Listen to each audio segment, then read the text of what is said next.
Why dip it up when you can dive right in? Why let things simmer when you can cook up a storm? Why live life in half measures when you can live it to the brim?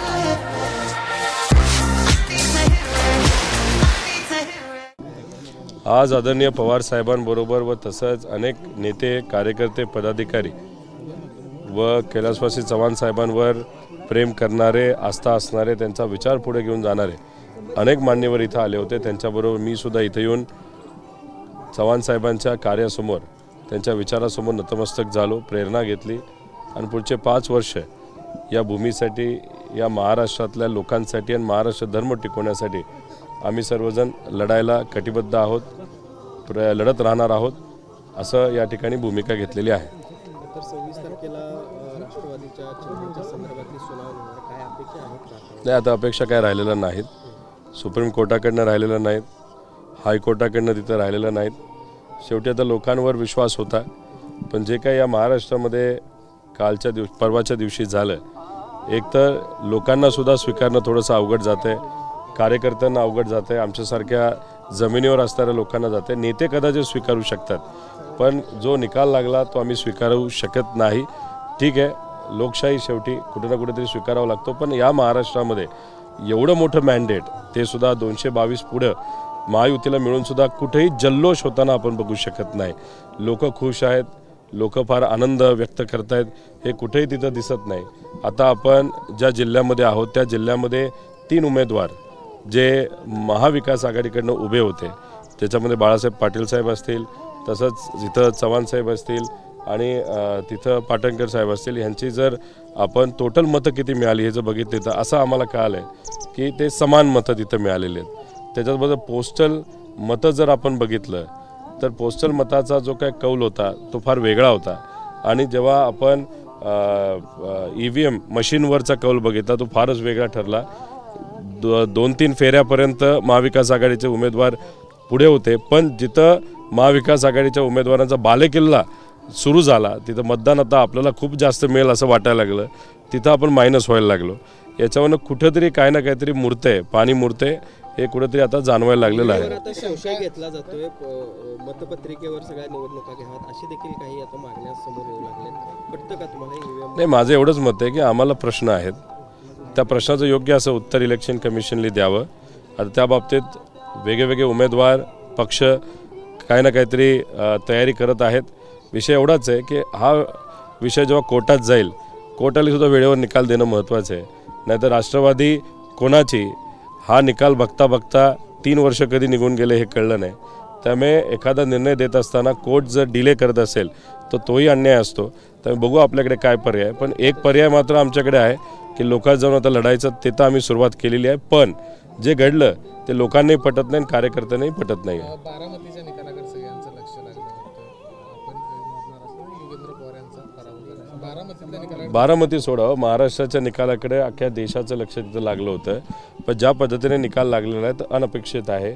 भाजपच्या नेत्यांना सुद्धा असं वाटायला लागलं की 160च्या पुढं आपण कसं गेलो, आणि ते सुद्धा 220च्या पुढं ते जर तिथं गेले असतील, आणि भाजपचा स्ट्राईक रेट जर आपण बघितला तो असा स्ट्राईक रेट आहे, आणि असे काही उमेदवार ज्याचं कुठेही अस्तित्व नव्हतं पण फक्त उमेदवारी त्यांना भाजपकडनं मिळाली, 1-1 लाखाली ते निवडून आलेले आहेत, हे खरं तर एक्सेप्ट करण्यासारखं नाही।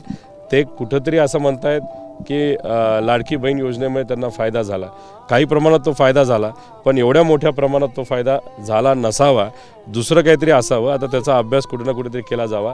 दुसरं झालं असं की हाताला काम आणि पोटाला अन्न या विषयावर सोडून बऱ्याच ठिकाणी जे इलेक्शन आहे ते हिंदुत्वाकडनं तिथं वळवलं गेलं, म्हणजे संतांच्या भूमीमध्ये भेदभाव मोठ्या प्रमाणात भाजपने केला आणि त्यालाही काही प्रमाणात यश आलेलं दिसते। जसं या भूमीमध्ये चव्हाण साहेबांच्या भूमीमध्ये आता आपण उभा आहोत, इथं दोन्ही उमेदवार पडण्याचं कारण EVM तर असेलच, पण EVM सोडून जर आपण बघितलं हिंदुत्व मोठ्या प्रमाणात इथं वातावरण निर्माण केलं गेलं असं कुठेतरी आम्हाला कळतंय।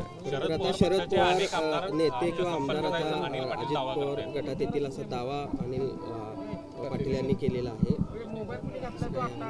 बघूया आता काय होतंय। संपर्क तर ते करणारच, जे उमेदवार निवडून आलेत त्यांचाही संपर्क करतील, जे उमेदवार निवडून नाही आले, भाजपच्या विरोधात पडलेत नाहीतर एकनाथ शिंदे साहेबांच्या पक्षाच्या विरोधात पडलेले आहेत, त्यांना संपर्क 100% अजितदादांचा पक्ष करतील.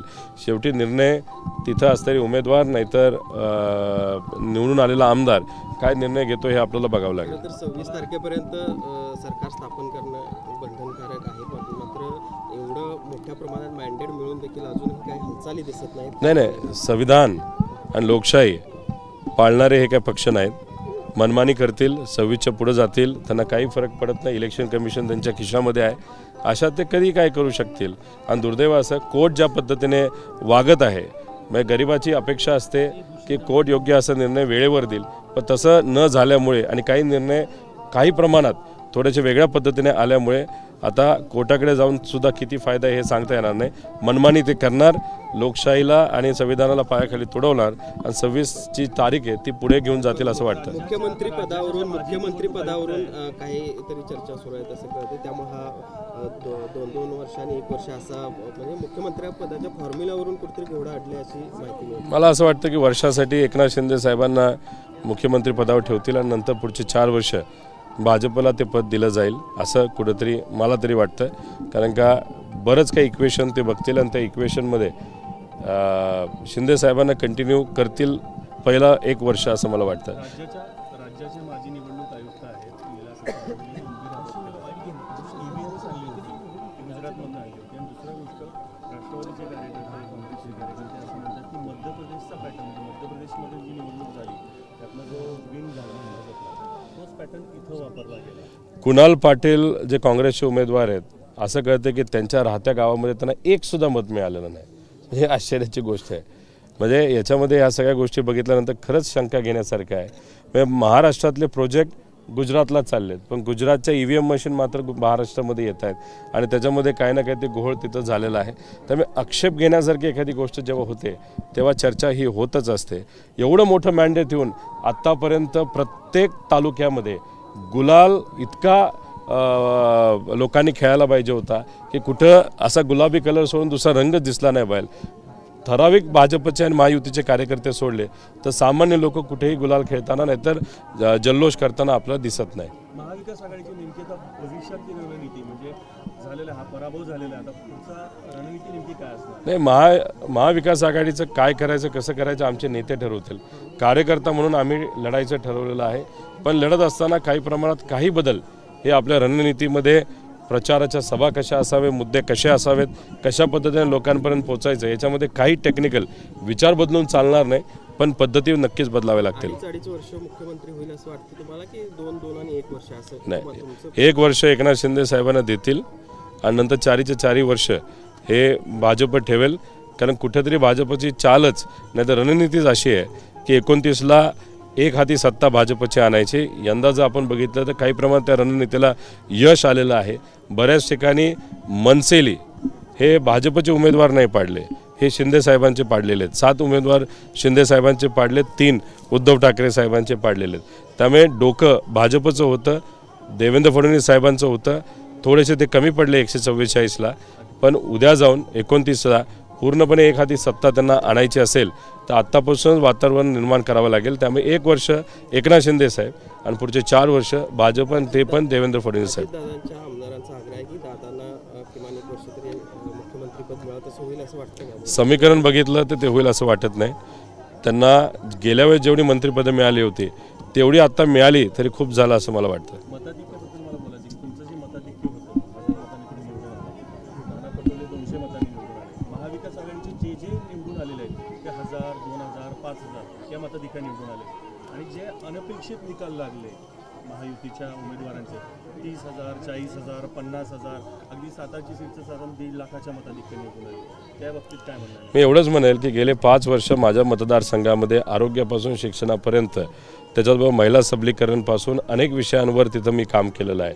माझे स्वतःचे लाभार्थी CSR नाहीतर जो काही फंड मी माझ्या हिमतीवर तिथं आणला 2 लाखापेक्षा जास्त आहेत. पिण्याचं पाणी आणि हे विषय तर मी वेगळेच ठेवतो. आणि माझा जो विरोधक होता 4.5 वर्ष गायब होता आणि अचानक इलेक्शनच्या तोंड्यावर येतात आणि म्हणतात की काही झालं किती रोहित पवारांनी ताकद लावू द्या, लोकांनी कुठलाही निर्णय घेऊ द्या, पण 30,000 निवडून येणार म्हणजे येणार. हा आत्मविश्वास आला कुठून? मग असं जर होणार असेल तर ज्या पद्धतीने आम्ही मतदारसंघामध्ये काम करतो, सर्व लोकांना समावेशक जाती धर्म बाजूला ठेवून माणुसकीच्या नात्याने तिथं मदत करतो आणि असं करूनसुद्धा जर मताधिक्य घटत असेल तर मग चांगलं काम करणारे आमदार नाहीतर काही कार्यकर्ते नक्कीच विचार करतील की लोकांसाठी काम करायचं का 4.5 वर्षाला यायचं मतदारसंघामध्ये आणि फक्त दडपशाहीचा आणि पैशाचा वापर करायचा. पण किती काय झालं तरी आम्ही आमचा विचार सोडणार नाही, आमची पद्धत सोडणार नाही. आम्ही लोकांपर्यंत जाणार, लोकांना विश्वासात घेणार. आणि आज माझ्या मतदारसंघामध्ये बघितलं तर नेते माझ्याबरोबर नव्हते, पण सामान्य कार्यकर्ते पदाधिकारी होते आणि लोक माझ्याबरोबर होते. त्यामुळे टार्गेट करूनसुद्धा देवेंद्र फडणवीस साहेबांनी आणि पक्षाली 30 कोटी रुपये माझ्या विरोधकाला देऊन पैसा वाटूनसुद्धा नेते शक्ती गुंड वापरूनसुद्धा मी निवडून आलो आणि बाकी ठिकाणी दुर्दैवाने मोठे आमचे नेते पडले. त्यामुळे कितीही ताकद लावली तर तिथं असणाऱ्या लोकांनी काय का होईना 1200 का लीड मिळेना मला निवडून दिले. त्यामुळे या लीड आणि उमेदवार मी निवडून आल्यानंतर या अधिवेशनामध्ये लोकांच्या हिताचे महाराष्ट्राच्या माझ्या मतदारसंघाचे प्रमुख प्रश्न मी मांडत राहणार आणि अजून जास्त आक्रमक पद्धतीने मांडत राहणार.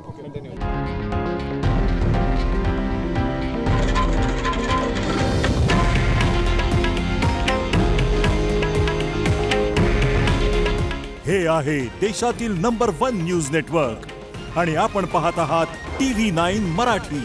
काळजी तुमची, हित महाराष्ट्राचं.